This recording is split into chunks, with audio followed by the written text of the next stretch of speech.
اعوذ باللہ من الشیطان الرجیم بسم اللہ الرحمن الرحیم ولو نشاء لطمسنا علی اعینہم فاستبقوا الصراط فأنی یبصرون۔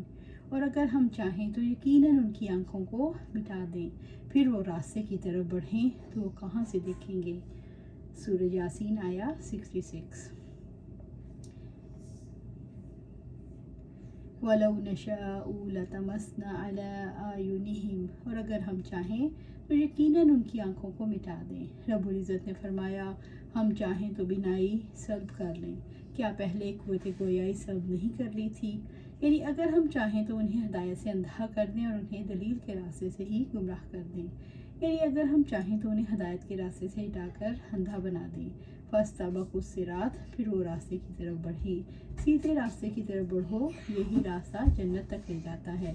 فَأَنَّىٰ يُبْصِرُونَ، تو وہ کہاں سے دیکھیں گے؟ یعنی ان کی بینائی تو سلب ہو گئی، اب دیکھیں گے کہاں سے؟ اندھا کیسے راستے کی ہدایت پا سکتا ہے، ایسے ہی گمراہ بھی صراط مستقیم نہیں پا سکتا۔ اللہ تعالیٰ نے آنکھیں دی، دل عطا کیے جو باطن کی آنکھ ہے۔ اب اگر کوئی خود آنکھیں بند کر لے تو راستہ کہاں سے پائے گا؟ وَلَوْ نَشَاءُ لَمَسَخْنَاهُمْ عَلَىٰ مَكَانَتِهِمْ فَمَا اسْتَطَاعُوا مَضِيًّا وَلَا يَرْجِعُونَ، اور اگر ہم چاہیں تو ان کی جگہ پر ہی ان کی صورتیں بدل دیں، پھر نہ وہ آگے چل سکیں گے اور نہ ہی پیچھے پلٹ سکیں گے۔ سورہ یاسین آیا 67۔ وَلَوْ نَشَاءُ لَمَسَخْنَاهُمْ عَلَىٰ مَكَانَتِهِمْ، اور اگر ہم چاہیں تو ان کی جگہ پر ہی ان کی صورتیں بدل دیں۔ رب العزت نے اپنی قدرت اور اختیار کی وضاحت فرمائی، تم جسے اپنا وجود سمجھتے ہو چاہے تو صورت بدل دیں، یعنی ہم چاہیں تو ان کی حرکت سلب کر لیں۔ وَمَا اسْتَطَاعُوا مُضِيًّا، پھر نہ وہ آگے چل سکیں گے، جب حرکت نہیں ہوگی تو کیسے چل پھر سکتے ہیں، آگے کی جانب کیسے جائیں گے اور نہ پیچھے کی طرف جا سکتے ہیں۔ وَلَا يَرْجِعُونَ، اور نہ ہی پیچھے پلٹ سکیں گے اور نہ آگے سے دور رہنے کے لیے پیچھے لوٹ سکیں گے۔ معنی یہ ہے کہ ان کے کفار کے لیے عذاب ثابت ہو گیا، لہٰذا ان کو ضرور عذاب دیا جائے گا، اور اس مقام پر جہنم کے سوا کچھ نہیں جو سامنے ہے، اور اس پر بچھے ہوئے پل کو عبور کیے بغیر نجات کا کوئی راستہ نہیں، اور اہل ایمان کے سوا اس پل کو کوئی عبور نہیں کر سکے گا۔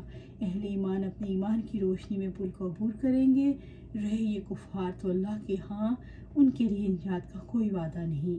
اگر اللہ تعالیٰ ان کی بینائی کو سلب کر لے اور ان کی حرکت کو باقی رکھے، تب اگر یہ راستے کی طرف بڑھیں تو اس تک نہیں پہنچ پائیں گے، اور اگر اللہ تعالیٰ چاہے تو ان کی حرکت کو بھی سلب کر لے، تب یہ آگے نہ بڑھ سکیں گے اور نہ پیچھے۔ مقصد یہ کہ کفار پل صراط کو عبور کر سکیں گے، نہ انہیں جہنم سے نجات حاصل ہوگی۔ وَمَن نُعَمِّرْهُ نُنَكِّسْهُ فِي الْخَلْقِ أَفَلَا يَعْقِلُونَ، اور جس شخص کو ہم زیادہ عمر دیتے ہیں ہم اسے ساخت میں الٹ دیتے ہیں تو کیا وہ نہیں سمجھتے۔ سورہ یاسین آیا 68۔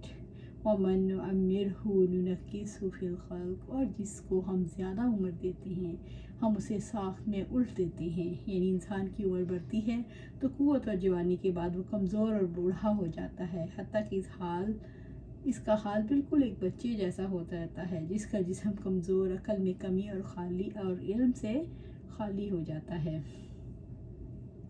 ثُمَّ رَدَدْنَاهُ أَسْفَلَ سَافِلِينَ، پھر ہم نے اس کو لوٹا کر نیچوں سے سب سے نیچا کر دیا۔ سورہ 3 آیا 5۔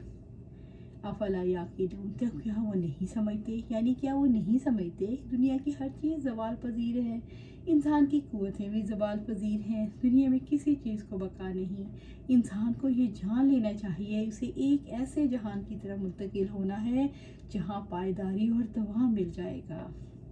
وَمَا عَلَّمْنَاهُ الشِّعْرَ وَمَا يَنبَغِي لَهُ إِنْ هُوَ إِلَّا ذِكْرٌ وَقُرْآنٌ مُبِينٌ، اور ہم نے اس کو شعر نہیں سکھایا اور نہ وہ اس کے لائق ہے، یہ نہیں ہے مگر ایک نصیحت اور واضح قرآن۔ سورہ یاسین آیا 69۔ وَمَا عَلَّمْنَاهُ شِعْرًا، اور ہم نے اس کو شعر نہیں سکھایا۔ مشرکوں نے نبی صلی اللہ علیہ وسلم پر شاعر ہونے کا الزام لگایا تو رب العزت نے فرمایا ہم نے اسے شاعری نہیں سکھائی۔ وَمَا يَنبَغِي لَهُ، اور نہ وہ اس کے لائق ہے، نہ شاعری اس کے شایان شان ہے۔